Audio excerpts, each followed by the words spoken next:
In this video, I'm going to show you how to replace the window regulator with motor assembly on the rear door of this Ford F-150. We're working on the driver's side, but the same procedure applies to the passenger side. Let's get started. Let's remove the door panel so we can gain access to the inside of the door. I like to start at the door handle. There's going to be a cover here that you can grab with a pick. That's going to be the easiest tool to use. If not, you can get a pocket screwdriver in here. Basically, you just have to pop it off. There we go. That came off. It's a little tight in here. Pull it away, and then you'll see an 8mm bolt right there. Remove it. Let's remove the window switch. You can use a trim tool or that same pick. Go underneath it and just pry up. Sometimes a pick can get in there a little bit better if a trim tool can't. There we go. Once you take it out, flip it over and unplug it. On the side of the door right here, you'll have this trim piece that we have to remove so we can slide the door panel up. All you have to do for this is just pull it straight out. This actually exposes a bolt right here, which we'll have to remove. This is a 6mm headed screw.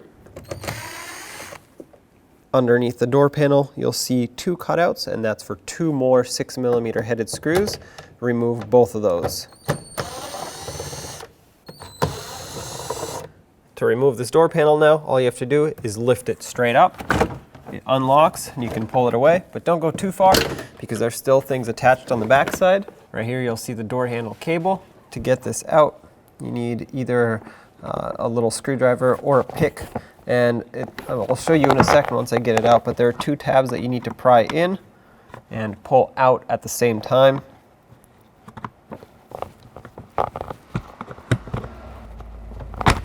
Okay, there we go. So on the back side, you'll see these two tabs. If you just squeeze those in, it'll unlock. Just make sure you pull out at the same time, and then pop it right out of the door handle, just like this. Let's peel back the vapor barrier. A lot of times this sticky part will either tear or not want to come off. If you want to, you can try to cut it with a razor blade or just keep pulling it, but it will continue to stretch. So sometimes it's more efficient to just cut it. And make sure when you remove it that you remove it in such a way in which it can be reinstalled or re-glued basically, because you do want this to make a nice tight seal at the end when you're done. You don't need to remove the speaker for this.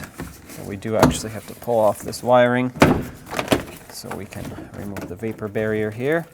There we go. Just let that hang over there. Grab some masking tape. I recommend masking tape because any other tape will leave residue. For this particular window, because of its smaller size, I'm just going to do 3 strips of tape that go up and over and back down. This will support the window in place.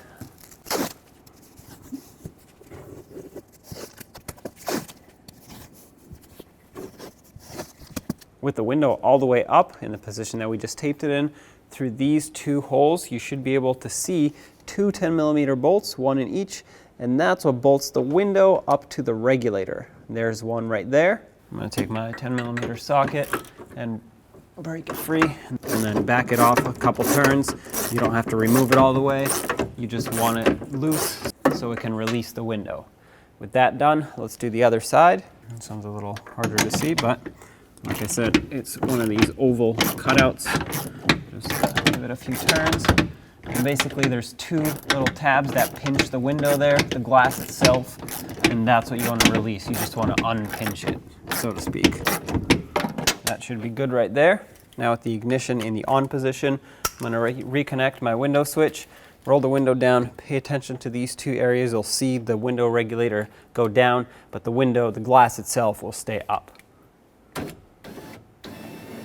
That's exactly what we want. I'm just going to bring it about halfway down right here. The tape will hold up the window, and now we can remove this part of the regulator easily. Now let's unplug the window motor. So we can move this aside here. There we go, leave the connector over there. There are two 10mm bolts at the top. This one you don't have to remove all the way. Just loosen it up. The regulator will slide out, well, up and out through this larger opening. And at the bottom there's a 10mm nut. Remove that as well. Now grab this side of the regulator, push it out so the stud can release, and then you can lift it up and move it to the side like that. Now let's release this cable from the two yellow retainers. This is one, and if you look up, you'll see the other one right over here. Just pry it open and pull it off.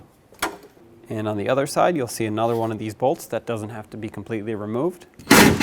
Loosen that up. Same on the bottom here. Now we can grab the window regulator assembly. Now with both sides removed, let's slide them out through this opening.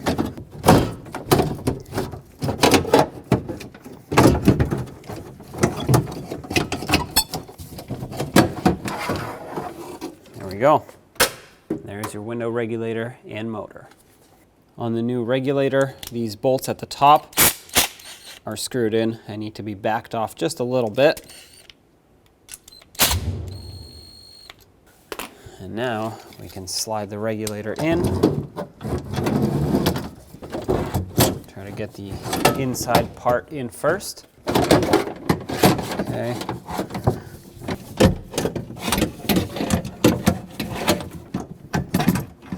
Try to line up this bolt. There we go, that way it hooks on.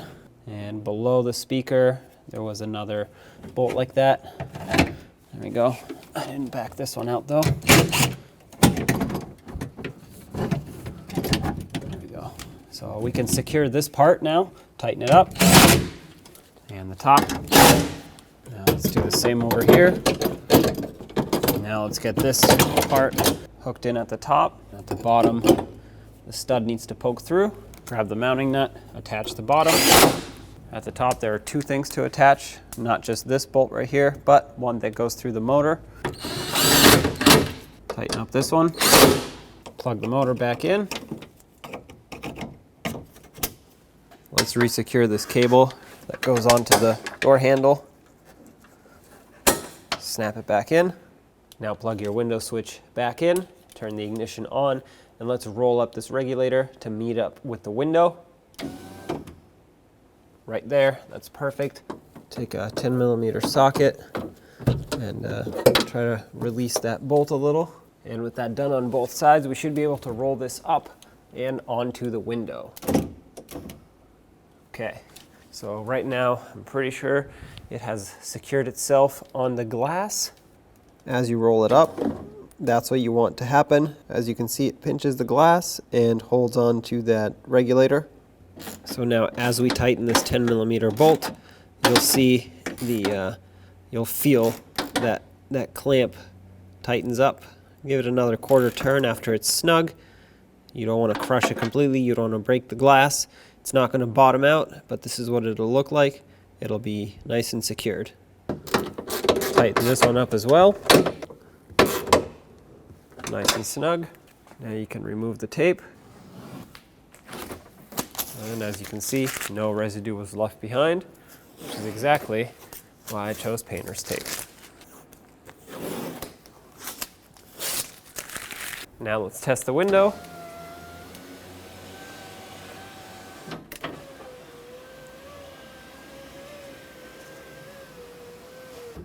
Perfect. Grab the vapor barrier, slide it through, make sure this wire makes its way through here also. Try to stick it back where it was, but it's not always going to stick back. But do your best. If you can, replace the tape that's here. Resecure this wiring.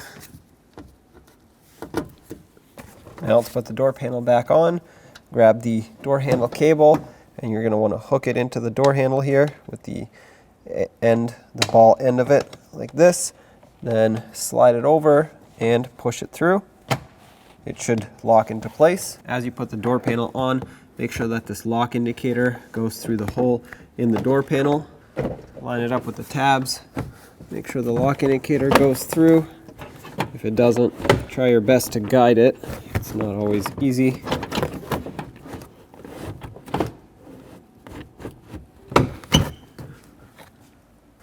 Make sure the wire for the window switch goes through.